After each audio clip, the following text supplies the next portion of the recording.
Hola, buenas, mi nombre es Grisela Quesada y le vengo a hablar un poquito sobre las corrientes antiguas y modernas de la educación física.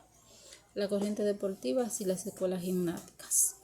En la primera mitad del siglo XIX nos encontramos con 4 tendencias definidas que asignan a la actividad física diferenciadas en funciones. Entre ellas están las corrientes deportivas, las escuelas alemanas, las escuelas suecas y las escuelas francesas. La corriente deportiva inglesa en esta introduce los juegos deportivos y los colegios ingleses.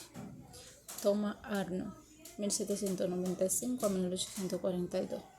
Es considerado tradicionalmente como el iniciador de una corriente aparte de retos de la educación física, de tipo gimnástico que promueve el deporte fruto de progresiva transformación de los juegos tradicionales.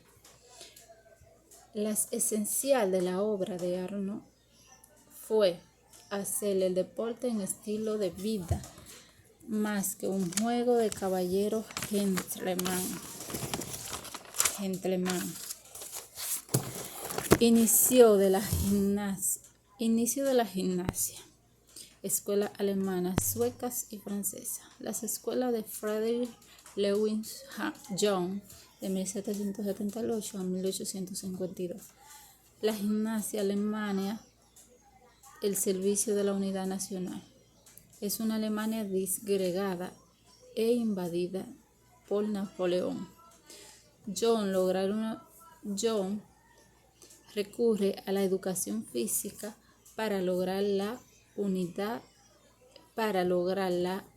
independencia de su patria y promovía juegos que se desarrollaban la capacidad de sufrimiento y el espíritu de combate, con competencia de carreras, saltos y lucha que concluían además de aparatos que acrecentaban el riesgo.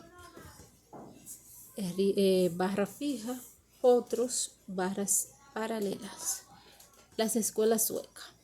La gimnasia sueca, el carácter analítico del movimiento. Peter Henry Lind, de 1776 a 1839, fue el que tuvo el mérito de introducir en la enseñanza del empleo del ejercicio sistemático, capaces de localizar el trabajo determinado de puntos.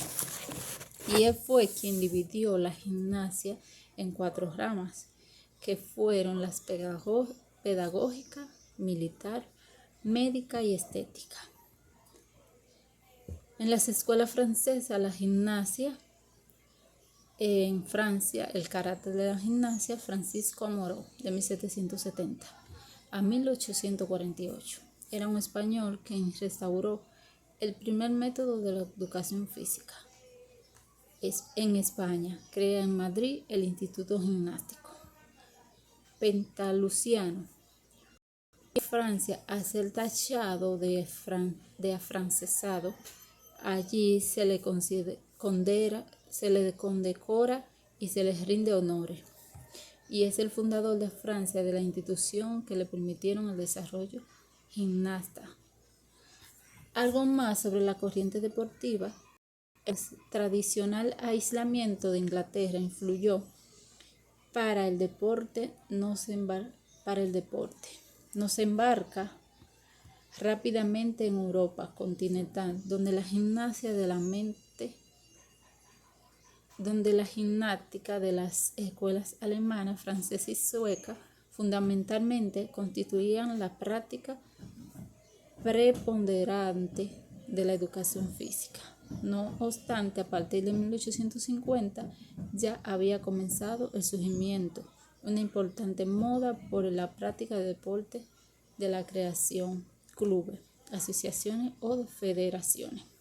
Baron Pierre Courbet, Converting, de 1863 a 1937. Nació en París estudió ciencias naturales. En la Sorbona restauró en 1896 los Juegos Olímpicos. Pero los profesores de la educación física buscaban nuevo contenido más que estimular para los niños, por eso durante los primeros décadas del siglo XX. El deporte se fue implantando como la representación de la actividad física por excelencia. Cuando los poderes públicos comienzan a integrar la educación física en el marco escolar, lo hacen a través de 3 movimientos: del norte, del centro y del oeste, relacionado a una óptica